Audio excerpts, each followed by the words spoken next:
नमस्कार विद्यार्थी मित्रांनो, या व्हिडिओमध्ये आपण भिंगे म्हणजे लेन्सेस आणि त्यांचे उपयोग या सेक्शनवर यापूर्वीच्या प्रश्नपत्रिकांमध्ये विचारले गेलेले प्रश्न पाहणार आहोत. आता आपण दोन प्रश्न एकत्रित घेऊ कारण ते एकाच संकल्पनेवर आधारित आहेत. हा 2013चा प्रश्न आहे. मानवी डोळ्याचा कोणता भाग आत येणाऱ्या किरणांना नियंत्रित करतो? कॉर्निया, प्युपिल, आयरिस किंवा इरिस आणि रेटिना. दुसरा एक प्रश्न आहे जो 2015 मध्ये विचारला गेलेला आहे. डोळ्याची व कॅमेऱ्याची रचना यात साम्य असते, या संदर्भात पुढील दोन विधाने पहा. बुबुळातील बाहुली भिंगाचे छिद्र व झडपेचे कार्य करते आणि भिंगाचे स्नायू म्हणजे सिलिअरी स्नायू अंतर बदलण्याची व्यवस्था पाहते. आपल्या सायन्स ऑल इन वन पुस्तकामध्ये आपण डोळ्याच्या रचनेविषयी अत्यंत डिटेल पॅराग्राफ दिलेला आहे आणि त्याच्या संबंधित इथे या पॅराग्राफपाशी या बघा की बुबुळाच्या मध्यभागी एक छोटे छिद्र असते, त्याला बाहुली म्हणतात. बाहुलीचा व्यास बदलत राहतो. बुबुळ ही एक प्रकारची स्नायूपेशी असते, ती आकुंचन किंवा प्रसरण पावण्याने बाहुलीचा आकार बदलतो. अशा प्रकारे बाहुलीचा आकार बदलवून डोळ्यात प्रवेश करणाऱ्या प्रकाशाचे नियंत्रण करणे हे बुबुळाचे महत्त्वाचे कार्य होय. बुबुळ म्हणजे आयरिस आणि प्युपिल म्हणजे बाहुली. आता बघा, ही अशी डोळ्याची आपली रचना असते. इथे हा जो भाग आहे ना, स्नायूपेशींसारखा भाग आहे बघा, हा भाग म्हणजे आपलं बुबुळ आणि त्याच्या आतलं हे छिद्र म्हणजे प्युपिल किंवा बाहुली आणि त्याच्या मागे ही हे आपलं भिंग असतं म्हणजे लेन्स. आता आपण याचा थोडासा 3D अँगलने हे बघू. बघा, ही लेन्स आहे, ओके, म्हणजे भिंग आहे आणि हे जे आहे हे बुबुळ आहे, ओके. हा कापलेला आहे, हा पूर्ण असतो असा, या पद्धतीने असा असतो हा, ओके. हा काटछेद दाखवलेला आहे. आता बघा, प्रत्यक्षात बाहुली म्हणजे प्युपिल म्हणजे कुठला वेगळा अवयव नसतो, तर हे जे बुबुळ आहे या बुबुळाची मधली जागा जिथे काहीच नसतं म्हणजे छिद्र असतं, त्या छिद्रालाच आपण प्युपिल म्हणजे बुबुळ म्हणतो, बाहुली म्हणतो. मग हे जे छिद्र असतं, ही जी बाहुली असते, ही आपल्याला काळी का दिसते? याचं कारण म्हणजे इथून जाणारा जो प्रकाश असतो, बाहेरनं आपल्या या डोळ्यामध्ये एंटर करणारा जो प्रकाश असतो, तो इथे ॲब्सॉर्ब होऊन जातो, शोषला जातो आणि बाहेर कुठलाही प्रकाश पडत नाही. आणि आपल्याला माहित आहे की जिथे प्रकाश नसतो तो भाग आपल्याला काळा दिसतो, म्हणून हे छिद्र काळं दिसतं, म्हणून बाहुली काळी दिसते. बाहुली म्हणजे काळा कुठला पदार्थ नसतो, हे छिद्र म्हणजे बाहुली. मग या बाहुलीचा आकार कमी जास्त कसा होतो? जसं मी तुम्हाला सांगितलं की हे जे बुबुळ आहे म्हणजे आयरिस आहे, ही एक प्रकारची स्नायूपेशी आहे. ही स्नायूपेशी आकुंचन किंवा प्रसरण पावते, म्हणजे ही अशी आत येते किंवा मग अशी बाहेर जाते. जर ती आत आली तर हे छिद्र छोटं होईल, जर ती बाहेर गेली तर हे छिद्र असं मोठं होईल. ज्यावेळी बाहेर जास्त प्रकाश असतो त्यावेळी ही बाहुली छोटी होते आणि ज्यावेळी बाहेर कमी प्रकाश असतो तर जास्तीत जास्त प्रकाश आतमध्ये यावा म्हणून बाहुली मोठी होते. ती कशी होते ते आता आपण बघूयात. आता बघा, हा जो भाग आहे हा म्हणजे बुबुळाचा भाग आहे, आयरिस, आणि हा जो मधला भाग आहे हे ते छिद्र म्हणजे बाहुली, प्युपिल. आता बघा, आजूबाजूला खूप ब्राईट प्रकाश आहे, तीव्र प्रकाश आहे, त्याच्यामुळे ही जी डोळ्याची बाहुली आहे छोटी आहे. समजा प्रकाश थोडा कमी केला तर बघा ही अशी मागे सरकली, कारण ही मसल आहे ना, ही मागे सरकली. त्या मागे सरकण्यामुळे हा जो आकार आहे हा आकार बाहुलीचा मोठा झाला. पुन्हा एकदा दाखवतो मी. हा छोटा आकार होता, हा मोठा झाला, छोटा होता आणि मोठा झाला. परत प्रकाश कमी केला, अजून मोठा झाला, पुन्हा कमी केला, अजून मोठा झाला. एकदम अंधार केला तर बघा आपल्याला असे डोळे ताणावे लागतात आणि आपोआप आपल्या बाहुलीचा आकार मोठा होतो, राईट. आता समजा आपण प्रकाश वाढवत नेलो तर बघा कमी झाली बाहुलीचा आकार. अजून प्रकाश वाढवला कमी, अजून प्रकाश वाढवला एकदम कमी. कमी करत गेलो प्रकाश बुबुळाचा बाहुलीचा आकार वाढला, कारण या बुबुळाच्या मसल्स मागे गेल्या. राईट. या पद्धतीने असे हे चेंजेस होतात.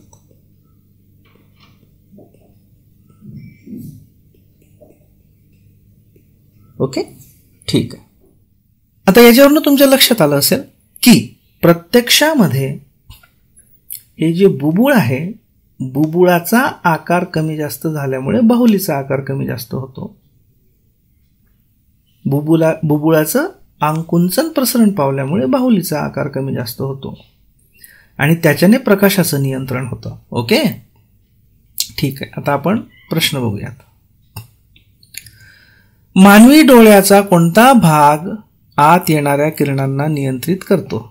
इथे चा पाहिजे.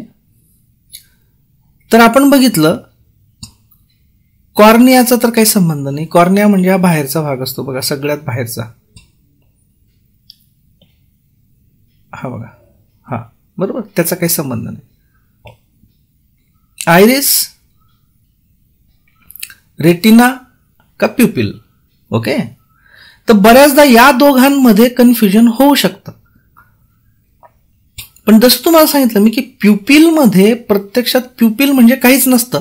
प्युपिलचा आकार प्रत्यक्षात आयरिस म्हणजे बुबुळ कंट्रोल करत असतं. त्याच्यामुळे बुबुळ हा प्रत्यक्षात आत येणाऱ्या किरणांना नियंत्रित करतो. ओके, पुढचा प्रश्न. डोळ्याची व कॅमेऱ्याची रचना यात साम्य असते. या संदर्भात पुढील उदाहरण पहा. बुबुळातील बाहुली भिंगाचे छिद्र व झडपेचे कार्य करते. बुबुळातील बाहुली म्हणजे प्युपिल हे भिंगाचे छिद्र, बरोबर आहे. जसं मी सांगितलं ना की हे मागे भिंग आहे, या भिंगाचं छिद्र म्हणून हे काम करतं. इथे जर आपण बघितलं हे भिंग आहे, या भिंगाचं छिद्र म्हणजे प्युपिल आहे आणि झडप पण, झडप म्हणजे उघडझाप करणारी. यस, म्हणजे पहिलं स्टेटमेंट बरोबर आहे की बुबुळातील बाहुली ही भिंगाचे छिद्र व झडपेचे कार्य करते. आता भिंगाचे स्नायू म्हणजे सिलिअरी स्नायू अंतर बदलण्याची व्यवस्था पाहते. आता तुम्ही ज्यावेळी पुस्तक आपलं डिटेल वाचाल त्यावेळी तुमच्या लक्षात येईल की इथे जे आहे ना हे सिलिअरी स्नायू असतात. इथे मी तुम्हाला काढून दाखवतो. इथे सिलिअरी स्नायू असतात बघा. हे स्नायू या भिंगाला लहान किंवा मोठं करतात, त्याची फुगीरता कमी जास्त करतात आणि त्याद्वारे दुरून किंवा जवळची वस्तू तिची प्रतिमा व्यवस्थित इथे तयार होण्याला मदत होते. या सगळ्याला दृष्टीचं समायोजन असं म्हणतात. समायोजन. ओके, ठीक आहे. मग हा जो दुसरा प्रश्न आहे की भिंगाचे स्नायू म्हणजे सिलिअरी स्नायू अंतर बदलण्याची व्यवस्था पाहते. यस, हे पण बरोबर आहे. म्हणजे अ आणि ब हे दोन्ही विधानं बरोबर आहेत. ओके, आता आपण पुढच्या प्रश्नाकडे वळू. प्रश्न असा आहे की दंड व शंकू नामक संवेदी तंत्रिका पेशी डॅश डॅश मध्ये आढळून येतात. दंड पेशी आणि शंकू पेशी. आपल्या सायन्स ऑल इन वन पुस्तकामध्ये आपण हे दिलेलं आहे.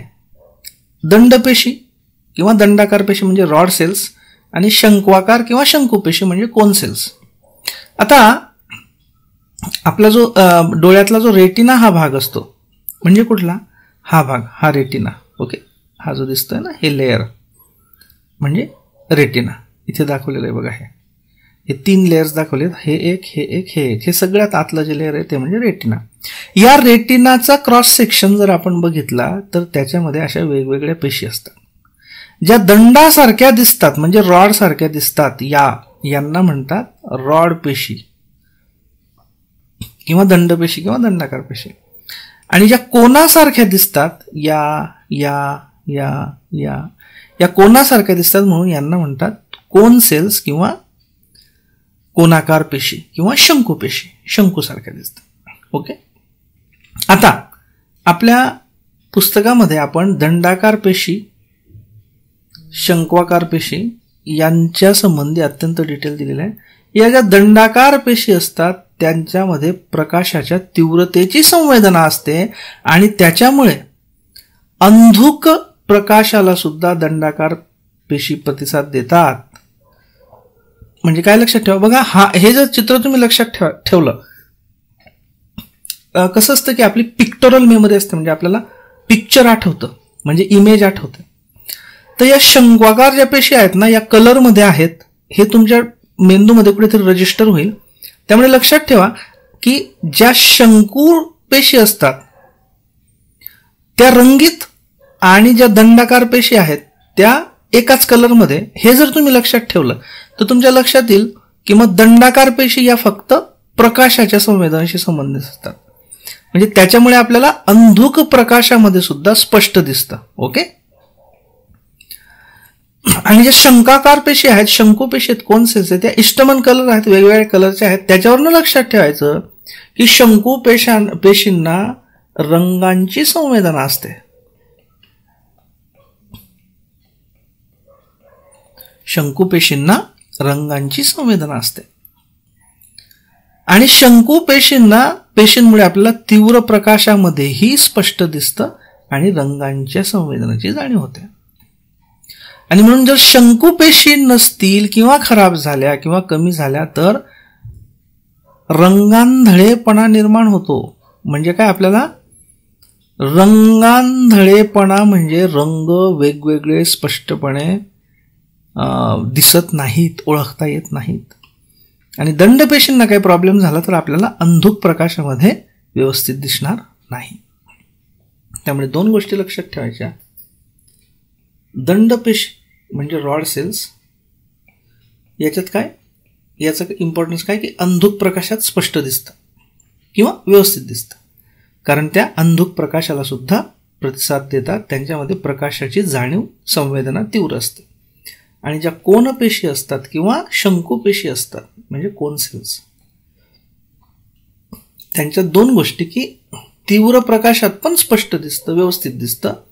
आणि दुसरं म्हणजे रंगांची जाणीव होते. ओके. कोणत्याही प्रकारचा प्रश्न विचारला जाऊ शकतो, तुम्हाला त्याचं उत्तर देता आलं पाहिजे. आता आपण पुढच्या प्रश्नाचं उत्तर बघूयात. या दंड आणि शंकू कुठे असतात हा मूळ प्रश्न होता. कुठे असतात तर त्या डोळ्यातील पडद्यामध्ये असतात, म्हणजे रेटिनामध्ये असतात. जे तुम्हाला मी दाखवलं रेटिना, त्याच्यामध्ये असतात. ओके. हा रेटिना किंवा हा रेटिना. तर आपण पुढच्या प्रश्नाकडे वळू. पुढचा प्रश्न असा आहे की सर्वसाधारण म्हणजे निरोगी मानवी डोळ्याचा स्पष्ट टप्पा म्हणजे DDV, याला आपण म्हणतो डिस्टन्स ऑफ डिस्टिंक्ट व्हिजन.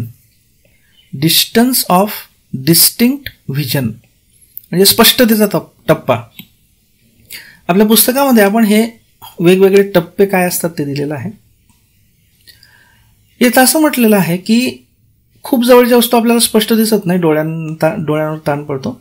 साधारणतः 25 सेंटीमीटर इतक्या कमी अंतरावरील वस्तू आपल्याला स्पष्टपणे व डोळ्यावर ताण न येता दिसू शकतात. समजा हा आपला डोळा आहे. एखादी वस्तू जर आपण एकदम डोळ्याच्या जवळ घेतली ना तर काय होतं की त्याचे सिलिअरी स्नायू असतात, ते एका मर्यादेपलीकडे आपल्या लेन्सचा व्यास किंवा वक्रता कमी जास्त करू शकत नाही आणि त्यामुळे अत्यंत जवळची वस्तू आपल्याला स्पष्ट दिसत नाही.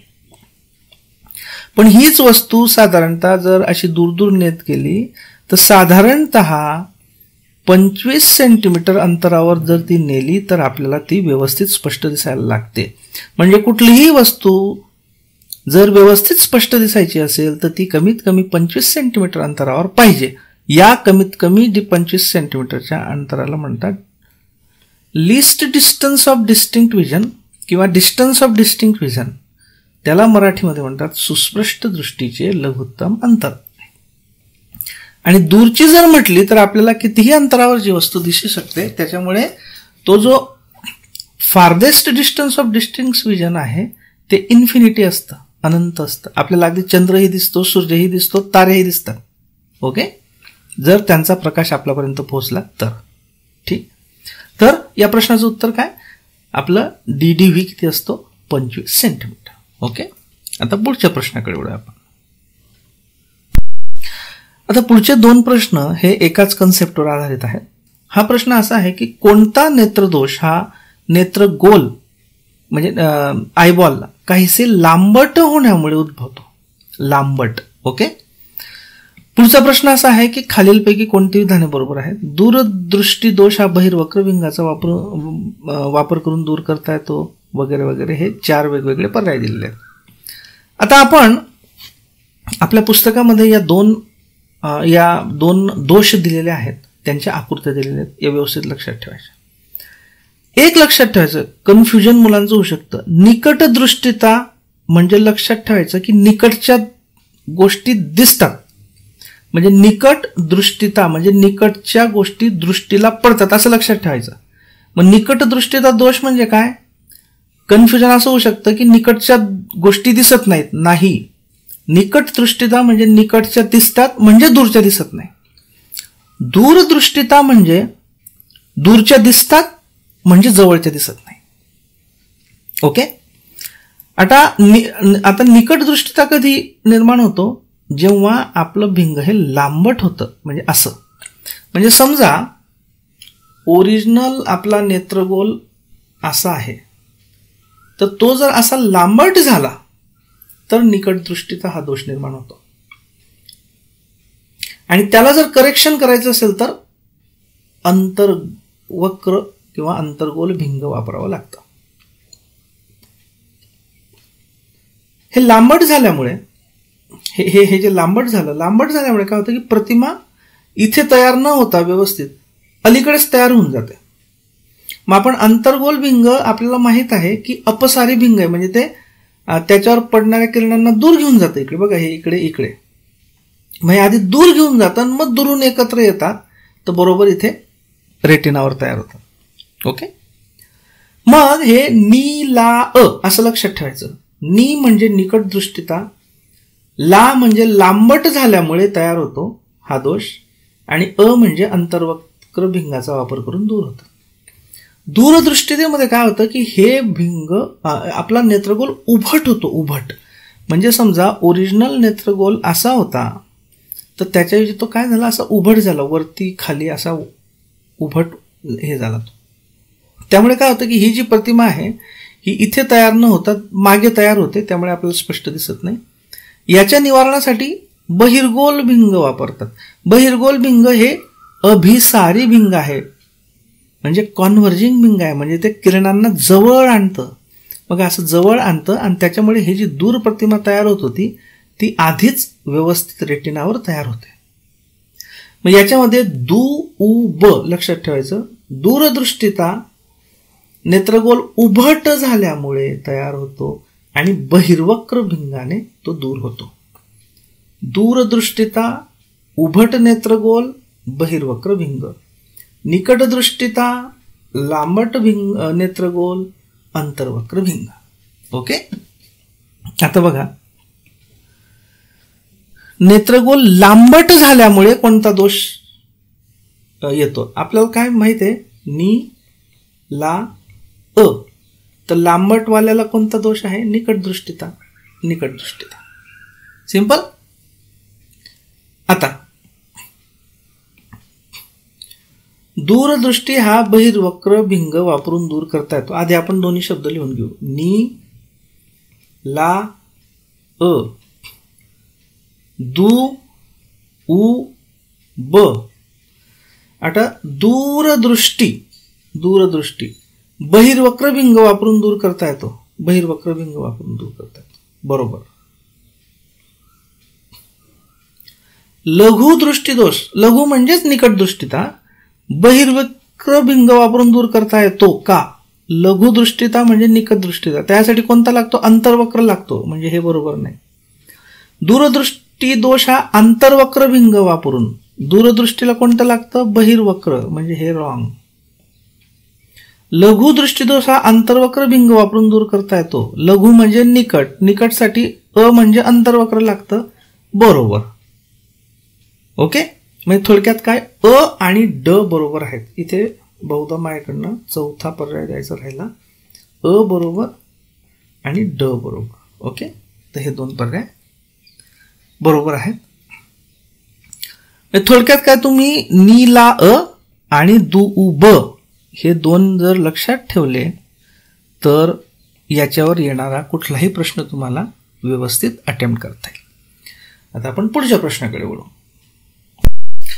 हा प्रश्न असा आहे की मानवी डोळ्याच्या बाहुलीचा पारदर्शक पडदा व्यवस्थित गोलाकार नसल्यास उद्भवणाऱ्या दोषाला डॅश डॅश म्हणतात. बाहुलीचा पारदर्शक पडदा म्हणजे पारपटल किंवा बाहेरचा कॉर्निया. आपल्या पुस्तकामध्ये आपण ॲस्टिग्मॅटिझम विषयी डिटेल दिलेला आहे की ज्याच्यामध्ये आपण फुटबॉलचा उल्लेख केलेला आहे. हा फुटबॉल म्हणजे अमेरिकन फुटबॉल. हे बघा, नॉर्मल आपल्या लेन्स आणि कॉर्नियाचा आकार असा व्यवस्थित असतो, पण तो अमेरिकन फुटबॉल सारखा जर असा झाला तर एक दोष उद्भवतो. इथे बघा, हा नॉर्मल डोळा आहे, याच्यामध्ये हा लेन्सचा वक्र भाग आहे.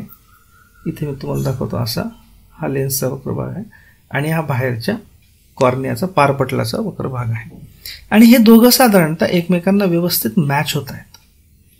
पण ज्यावेळी आयदर हा बाहेरचा भाग या पारदर्शक पटलाचा भाग असा थोडासा बाहेर बल्ज झाला, बाहेरच्या बाजूला याचा व्यवस्थित वक्र नाहीये, हा अमेरिकन फुटबॉल सारखा झालाय, किंवा हा बरोबर असेल परंतु हा असा अमेरिकन फुटबॉल सारखा झाला असेल, तर काय होतं की वेगवेगळ्या प्रतलांमध्ये प्रतिमा तयार होतात. बघा, इथे वेगळी प्रतिमा, इथे वेगळी प्रतिमा, आणि ते सरमिसळ होऊन आपल्याला स्पष्ट दिसत नाही, ब्लड म्हणजे अंधुक अशा पद्धतीने दिसतं. आता तो जर या कॉर्नियामुळे बाहेरचं जे पारदर्शक पटल आहे त्या पारदर्शक पटलाच्या वक्रतेला व्यवस्थित आकार नसल्यामुळे जर तो उद्भवला तर त्याला म्हणतात कॉर्नियल ॲस्टिग्मॅटिझम, कारण तो कॉर्नियाचा आकार व्यवस्थित नसल्यामुळे झालाय. आणि जर लेन्सचा आकार व्यवस्थित नसेल त्याच्यामुळे जो दोष उद्भवतो त्याला म्हणतात लेंटिक्युलर ॲस्टिग्मॅटिझम. कॉर्नियामुळे होणारा कॉर्नियल, लेन्समुळे होणारा लेंटिक्युलर.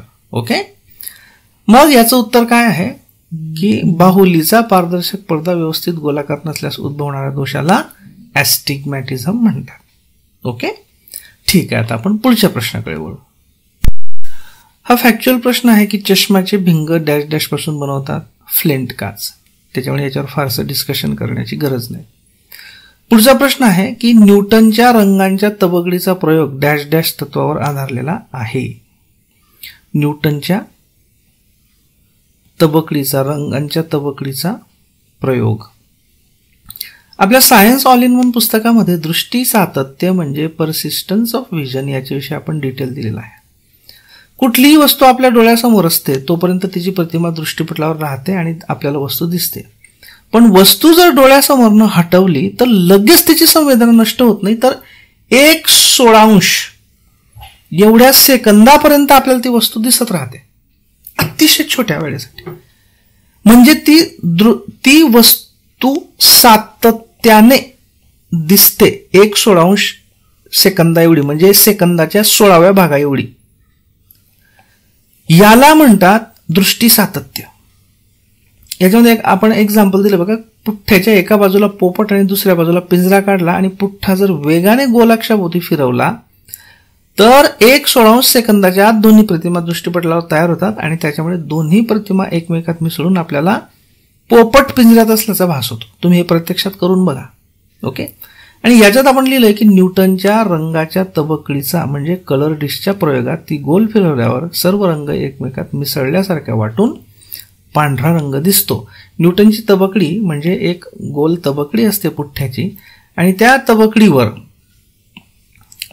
वेगवेगळे नॉर्मली 7 रंगांचे सेक्टर्स तयार केलेले असतात, भाग तयार केलेले असतात. ओके, आणि प्रत्येक भागाला वेगवेगळा रंग दिलेला असतो 7 रंगांपैकी. समजा इथे लाल असेल, इथे दुसऱ्या याच्यामध्ये नारंगी असेल, वगैरे वगैरे. आणि ज्यावेळी ही तबकडी अशी गोलाकार वेगाने फिरवली जाते त्यावेळी हे इथले सगळे रंग एकमेकांमध्ये मिसळतात. कशामुळे? दृष्टी सातत्यामुळे. एक रंग गेला आणि त्याच्या 1/16 सेकंदाच्या आत दुसरा रंग येऊन गेला, त्यामुळे दोन्ही मिक्स झाले आणि मग हे 7 रंग त्याच्यामुळे मिक्स होतात आणि आपल्याला माहित आहे की सगळे रंग जर मिक्स झाले तर आपल्याला कुठला रंग मिळतो फायनली? पांढरा.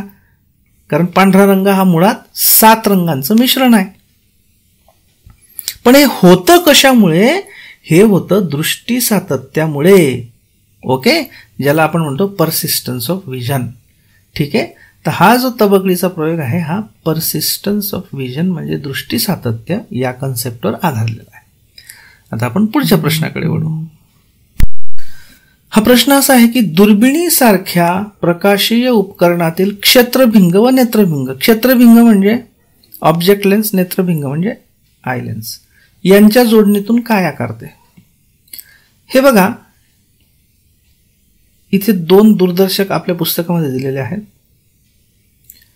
हा नॉर्मल दूरदर्शक, हा परावर्तक दूरदर्शक.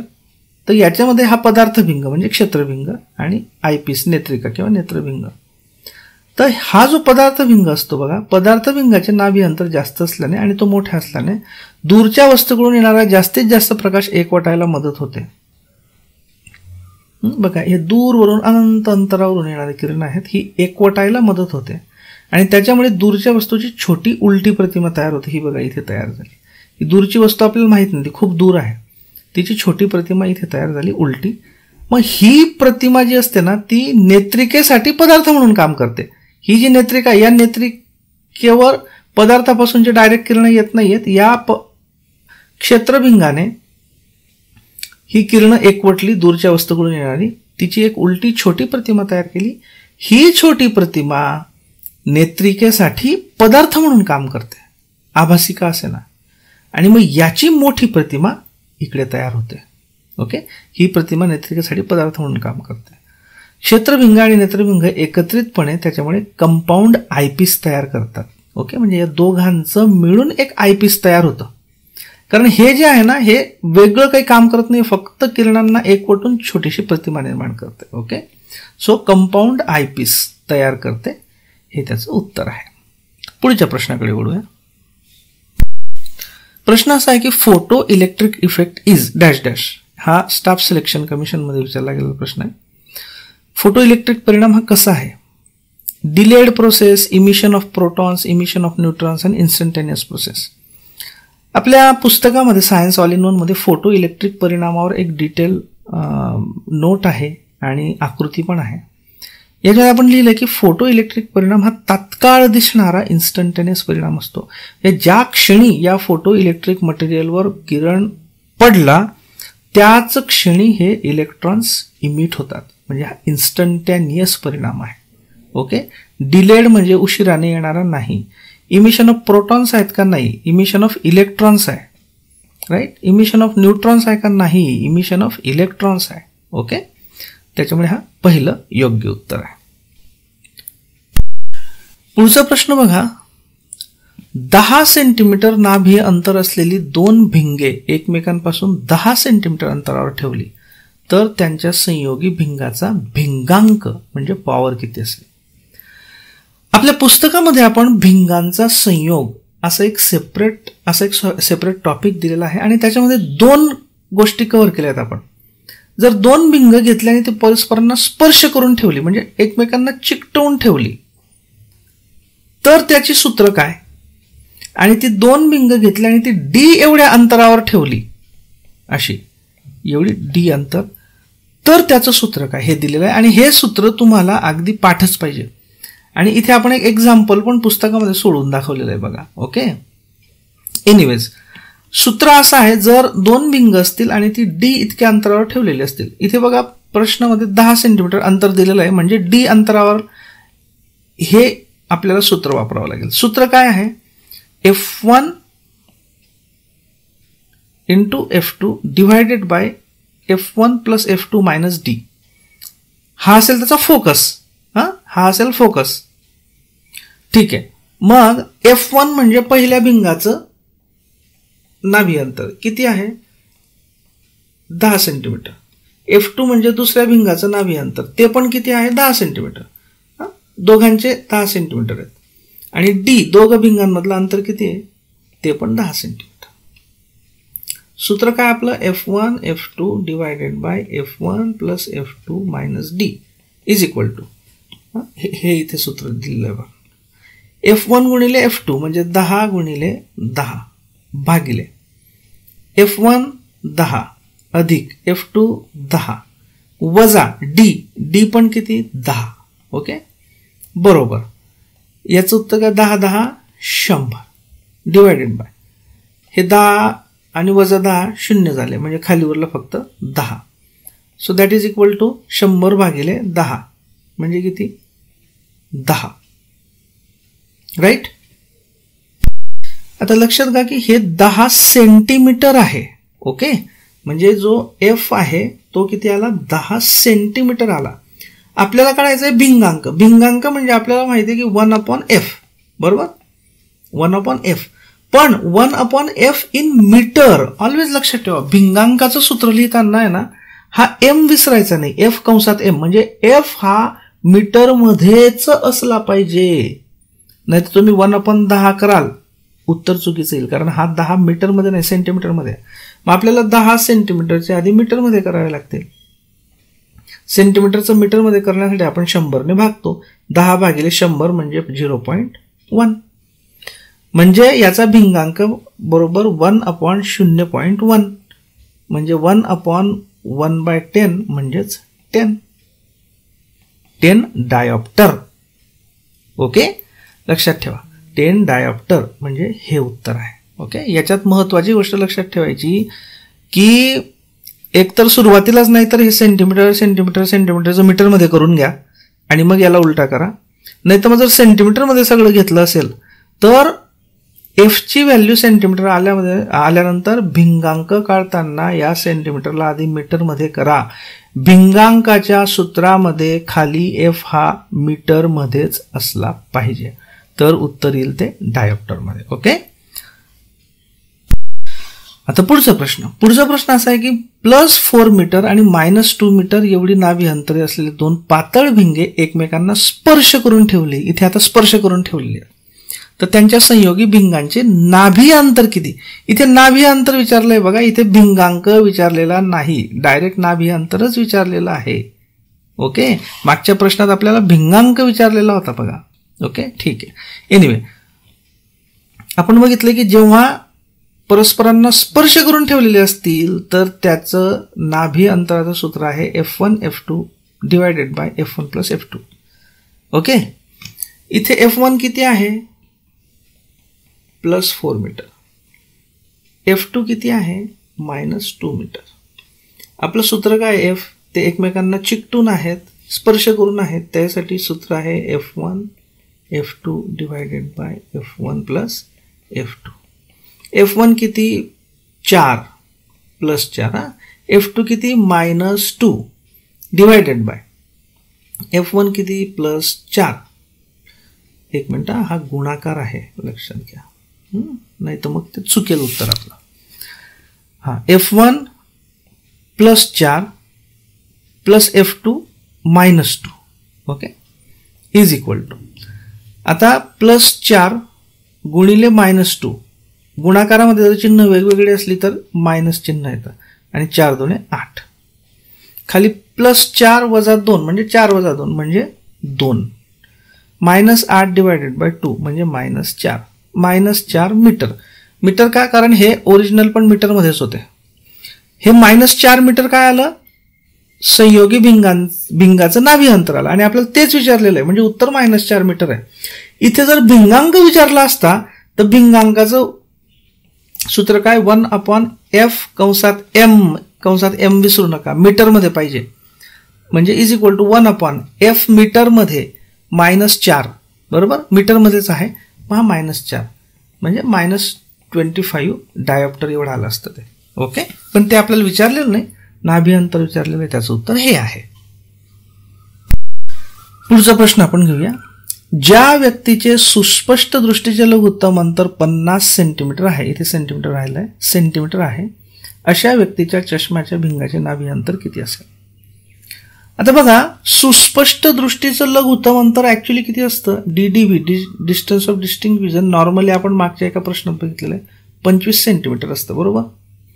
पण या व्यक्तीचं सुस्पष्ट दृष्टीचं लघुत्तम अंतर किती आहे? 50 सेंटीमीटर आहे. ओके, थोडक्यात काय, समजा हा त्या व्यक्तीचा डोळा आहे आणि हे अंतर डोळ्यापासून 25 सेंटीमीटर आहे. इथून हे 25 सेंटीमीटर आहे. पण या माणसाला जर वस्तू स्पष्ट दिसायची असेल तर ती 50 सेंटीमीटरवर लागते. 25 वरची वस्तू पण याला स्पष्ट दिसत नाही, 50 वरची दिसते. समजा हे अंतर 50 सेंटीमीटर आहे. थोडक्यात काय बघा, हे आपण सोडवून दाखवलेलं आहे उदाहरण. त्याच्यामध्ये आपण लिहिलंय बघा की निरोगी डोळ्याचं सुस्पष्ट दृष्टीचं लघुत्तम अंतर 25 सेंटीमीटर असतं. प्रत्यक्षात या व्यक्तीचं 50 सेंटीमीटर आहे. म्हणजे थोडक्यात काय की 25 सेंटीमीटरवर ठेवलेल्या वस्तूची प्रतिमा ही 50 सेंटीमीटरवर तयार झाली पाहिजे तर त्याला स्पष्ट दिसेल. बघा, समजा इथे ही वस्तू असेल 25 सेंटीमीटरवर, ही त्याला स्पष्ट दिसणार नाही. जर हिची प्रतिमा इथे तयार झाली, आपण इथे काहीतरी चष्मा वापरला आणि असं केलं की या 25 सेंटीमीटरवर ठेवलेल्या वस्तूची प्रतिमा जर 50 वर तयार होईल तर ती त्याला स्पष्ट दिसेल, कारण ती 50 वरची त्याला स्पष्ट दिसते. ओके, थोडक्यात काय, ही वस्तू, हिचं अंतर किती आहे? 25 सेंटीमीटर. वस्तू ही डावीकडे ठेवलेली असते, त्याच्यामुळे चिन्ह संकेतानुसार या वस्तूचं अंतर येईल -25 सेंटीमीटर. आणि हिची प्रतिमा कुठे तयार व्हायला पाहिजे? इथे. म्हणजे हे वस्तूचं अंतर, इथे वस्तू असली तर वस्तूचं अंतर किती? -25 सेंटीमीटर. तिची प्रतिमा -50 वर पाहिजे, म्हणजे इथे पाहिजे, म्हणजे प्रतिमेचं अंतर किती? -50, कारण प्रतिमा पण डाव्या बाजूलाच आहे. तर हे फार अशा प्रकारचा कोणताही प्रश्न आला तर हे लक्षात ठेवा. ओके, की 25 सेंटीमीटरवर असलेली वस्तूची प्रतिमा 50 वर तयार व्हायला पाहिजे. म्हणून वस्तूचं अंतर घ्यायचं -25 आणि प्रतिमेचं अंतर -50, कारण दोन्ही डावीकडे आहे. ओके, समजा हे उदाहरण असं असतं की एका माणसाला 50 सेंटीमीटरवरची प्रतिमा स्पष्ट दिसते, तिथे पण u बरोबर -25 असतं, कारण -25 हे सुस्पष्ट दृष्टीचं लघुत्तम अंतर आहे. की इथे ठेवलेली वस्तूची प्रतिमा मग त्या केसमध्ये 60 वर तयार व्हायला पाहिजे, म्हणजे मग 60 v बरोबर -60 झालं असतं, u बरोबर -25 राहिलं असतं. ओके, हे लक्षात ठेवा. आता आपलं सूत्र काय आहे? सूत्र आहे बघा, 1/f = 1/v - 1/u. इथे आपला v किती आहे? -50 सेंटीमीटर. u किती आहे? -25 सेंटीमीटर. मग हे इथे आपण टाकले, या किमती टाकल्या. 1/f आपल्याला काढायचा = 1/v म्हणजे -50 मायनस हा मायनस वेगळा, 1/u, u म्हणजे -25, हा -25 चा मायनस वेगळा, एवढं लक्षात ठेवा. मग काय होईल? 1/f बरोबर 1 आता हे मायनस आणि मायनस हे प्लस होतील, म्हणजे +1/25 हा आपण पुढे घेऊन घेतला, आणि हा 1/-50 म्हणजे -1/50 -1/50 बरोबर. 1/25 -1/50 बरोबर 1/50 म्हणजे 1/f = 1/50. मग f = या दोघांना उलट केलं तर 50, म्हणजे 50 सेंटीमीटर एवढं नाभी अंतर. आणि हे प्लस आलेलं आहे, प्लस नाभी अंतर कशाचं असतं? बहिर्वक्र भिंगाचं असतं. म्हणजे आपल्याला 50 सेंटीमीटर नाभी अंतर असलेलं बहिर्वक्र भिंग जर वापरलं तर 25 सेंटीमीटर वरच्या वस्तूची प्रतिमा 50 सेंटीमीटरवर तयार होईल आणि त्याला 50 सेंटीमीटरवरची प्रतिमा व्यवस्थित दिसते, म्हणजे त्याला ही वस्तू 25 सेंटीमीटरवर ठेवलेली वस्तू व्यवस्थित दिसेल. Okay, right. आता पुढचा प्रश्न उलटा आहे. आधीच्या आपल्या व्यक्तीला जवळची प्रतिमा 50 वर दिसत होती. आता ही एक व्यक्ती आहे की याला 2 मीटरपेक्षा लांब अंतरावरील वस्तू स्पष्टपणे दिसत नाही, तर त्याला कोणतं भिंग वापरायला पाहिजे?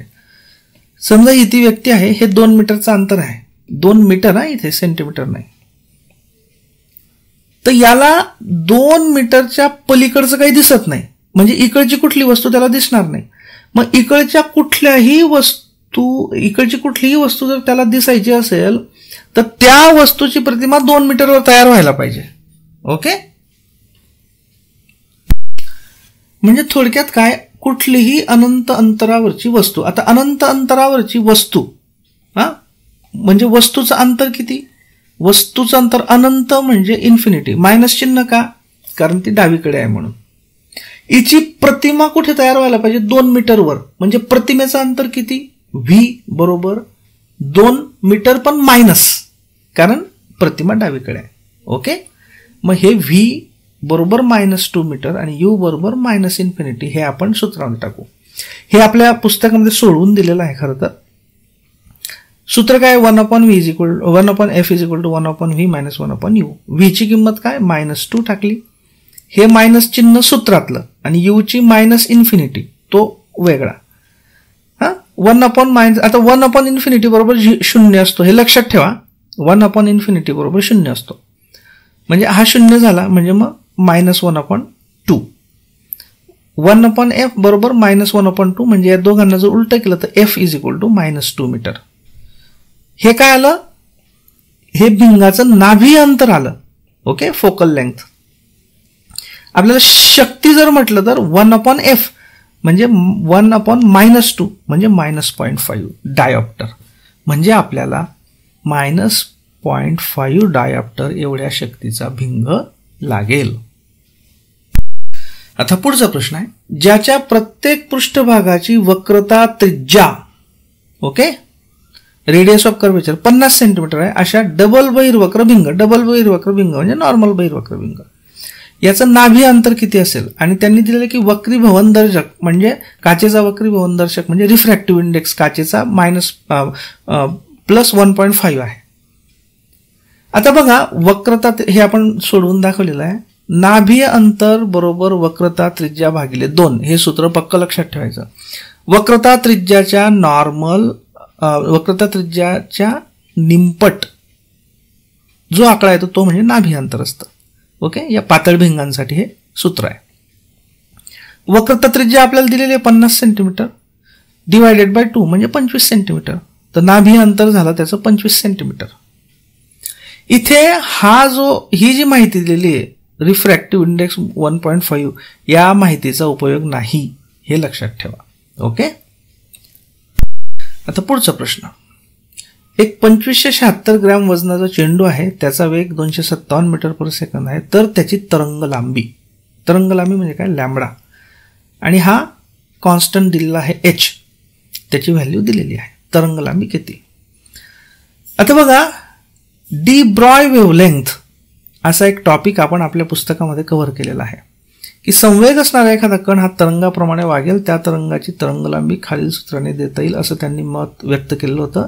आणि ते सूत्र होतं लॅम्बडा = h/p किंवा h/mv. ओके, h हा प्लँक्सचा स्थिरांक आहे, त्याची व्हॅल्यू ऑलरेडी इथे दिलेली आहे. शक्यतो ही पाठ असलेली पण बरी असते, कारण प्लँकचा स्थिरांक बऱ्याच ठिकाणी वापरला जातो. लॅम्बडा म्हणजे तरंग लांबी, m म्हणजे मास म्हणजे वस्तुमान, आणि v म्हणजे वेग. आपल्याला काय काय दिलेलं आहे, m म्हणजे मास दिलेला आहे 2576 ग्रॅम, हे वेग दिलेला आहे v, m आणि v दिलेला आहे, आणि h पण दिलेला आहे, म्हणजे आपल्याला हे सूत्र वापरता येईल. m दिलेला आहे, v दिलेला आहे, h दिलेला आहे. फक्त आपल्याला युनिटमध्ये m आपल्याला ग्रॅम मध्ये दिलेला आहे, ते आपल्याला आधी किलोग्रॅम मध्ये कन्वर्ट करून घ्यावं लागेल. आता 2576 ग्रॅम म्हणजे त्याला जर 1000 ने भागितलं तर आपल्याला किलोग्रॅम मध्ये मिळेल, बरोबर. 2576 ग्रॅम म्हणजेच 2.576 किलोग्रॅम.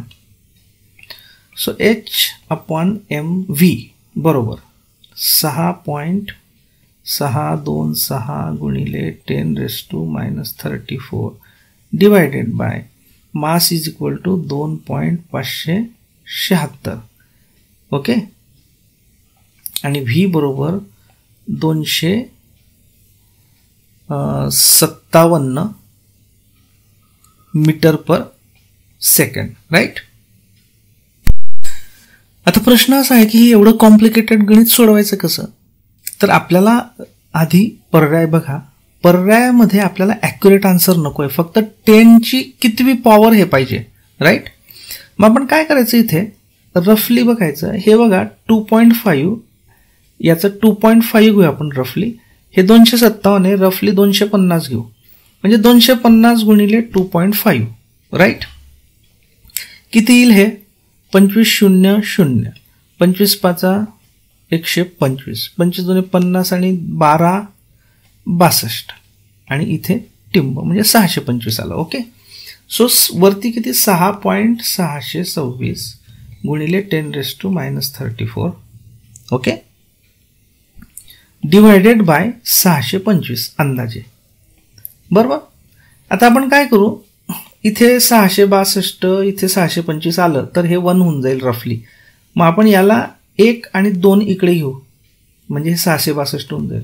मग इकडे जर 2 घेतले आपण, ओके, तर हे -34चं काय करावं लागेल आपल्याला?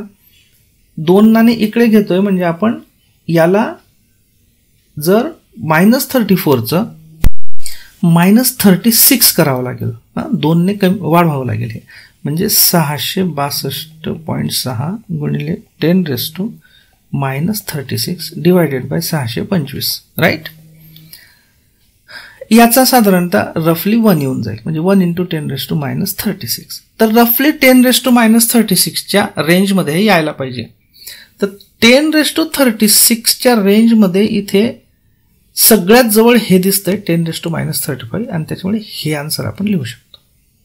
तसं बघायला गेलं तर यापैकी नाही हे पण येऊ शकतं, पण ठीक आहे, हे नियरेस्ट आहे म्हणून हे येईल. ओके ओके तर अशा पद्धतीने आपण भिंगे म्हणजे लेन्सेस आणि त्यावर आधारित सगळे प्रश्न यापूर्वी विचारले गेलेले 2021च्या आधीचे आणि 2021चे धरून हे पाहिले.